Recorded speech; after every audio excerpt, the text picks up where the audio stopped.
Pfizergate is not an administrative error, it is a question of abuse of power.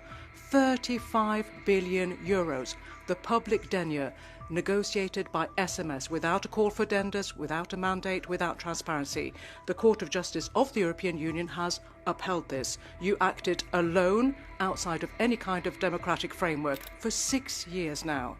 You have been heading this Commission, and it's a Jupiter verticalism that you apply, cut off from the people and all too often also cut off from the values that founded our continent. So is that the Europe that you're defending, madam? A Europe where decisions are taken without any debate. A European that would sign trade agreements like Mercosur behind the backs of our citizens, and that would therefore pave the way for unfair competition.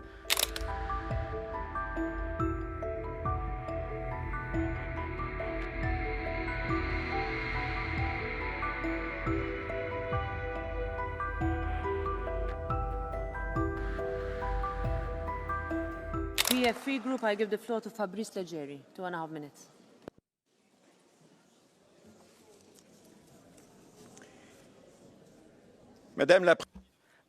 Madam President von der Leyen, dear colleagues, Europe deserves better than silence, better than opaque operations, better than bureaucratic authoritarianism. For 6 years now, you have been heading this Commission, and it's a Jupiter verticalism that you apply, cut off from the people and all too often also cut off from the values that founded our continent. Pfizergate is not an administrative error, it is a question of abuse of power. 35 billion euros, the public denier, negotiated by SMS without a call for addendums, without a mandate, without transparency.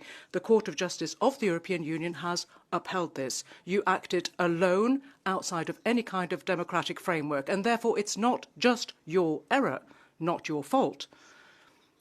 It's not just your fault, it is actually symbolic of an even graver drift, namely the fact that Europe is being steered disregarding the people. Under your authority, the Commission has become basically the extended arm of corporations, foreign entities, sometimes far removed from our civilization. You talk about transition, but millions of Europeans are experiencing this as punishment. You call it a Green Deal.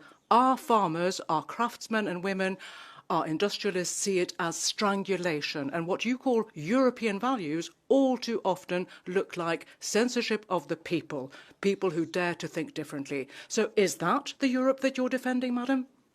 A Europe where decisions are taken without any debate. A European that would sign trade agreements like Mercosur behind the backs of our citizens, and that would therefore pave the way for unfair competition. So no, I'm sorry, Mrs. von der Leyen, this Europe is not our Europe.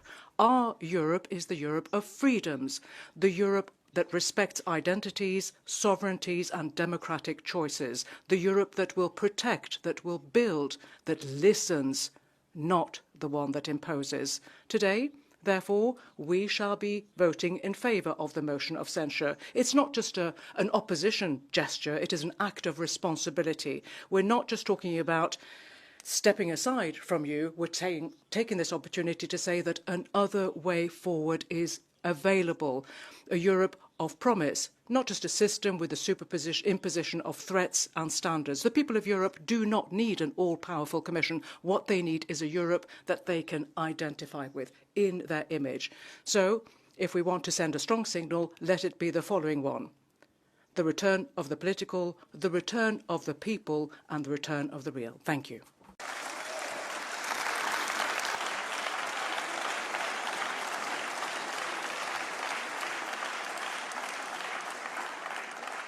President Metsola, honourable members, every month we meet here in this plenary to debate the issues that matter the most to Europeans.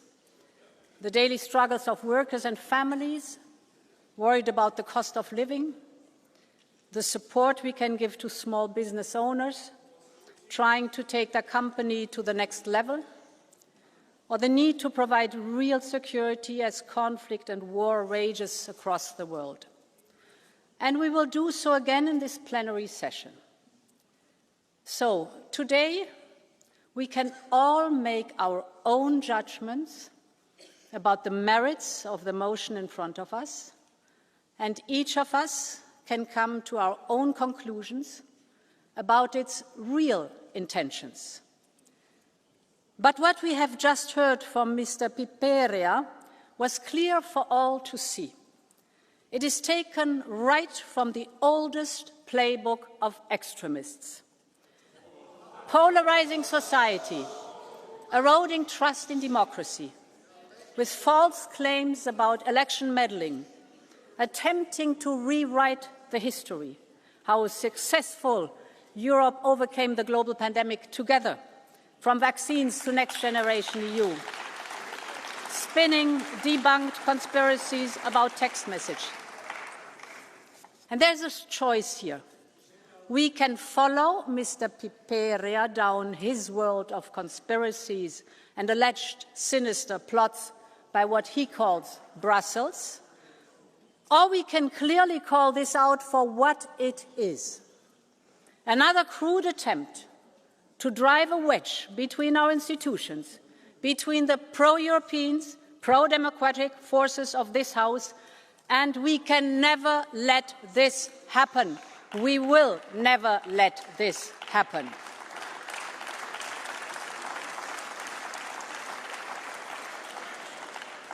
But I also want to thank Mr. Piperia, because I believe it is vital that we have this debate here this evening, because facts matter, truth matters. But also because I recognize that there are members who may not have signed this motion, but who do have legitimate concerns about some of the issues it raises. That is fair enough. It is part of our democracy.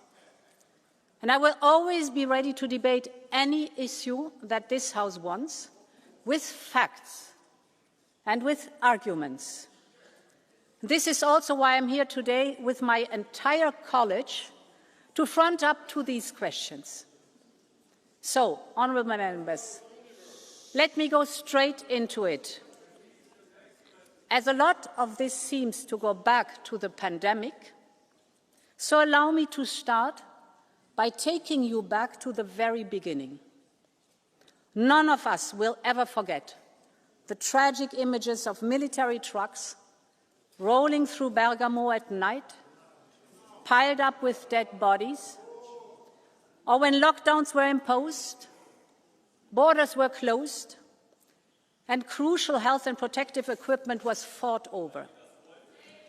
I remember all of those times when it could feel that there was no light at the end of the tunnel.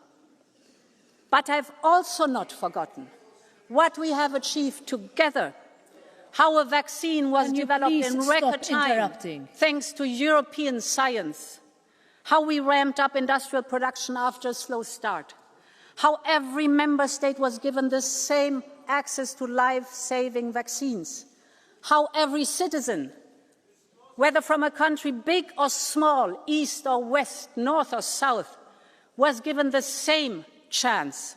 And this is the Europe of solidarity that I love, and this is the Europe that the extremists hate.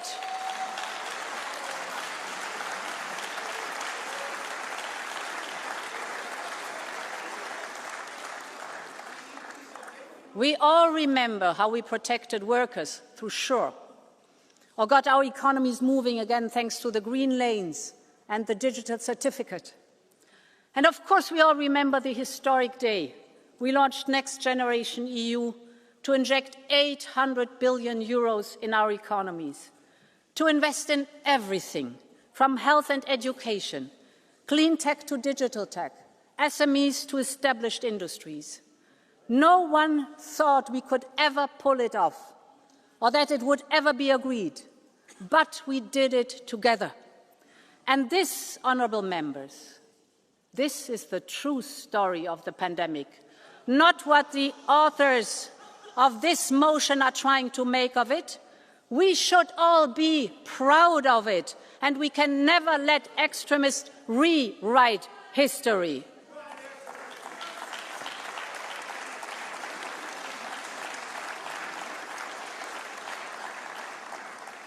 And, honourable members, I bring you back to these moments because you cannot find them anywhere in the motion in front of you.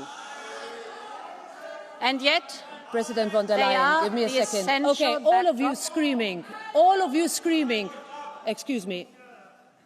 What? Excuse me. I have asked I let your colleague speak for much longer than his allotted time. Okay, so now we'll let the President of the Commission speak for as long as she needs to defend her motion. I bring you back to these moments because you cannot find them anywhere in the motion in front of us. And yet, they are the essential backdrop to what we are discussing here today, because they show the unique and unprecedented nature of the situation we were in, how Europe came together after member states gave us a mandate to act, how it was this Parliament that immediately ensured the continuation of plenary debates to keep our European democracy active. And thanks to this, we had many debates in this House in the most difficult of moments. And these were so important because it meant that at every step of the way, we discussed openly and transparently with this House, with member states, with European citizens. It was all out there in the public domain. So yes, it is no secret that I was in contact with top representatives of the companies producing the vaccines that would get us out of the crisis. Of course I was, just as I sought advice from the best epidemiologists or virologists in the world. Or I was in touch with the United Nations organizations or with NGOs. But the implication that these contracts were somehow inappropriate or against the European interest is, by any measure, simply wrong. So,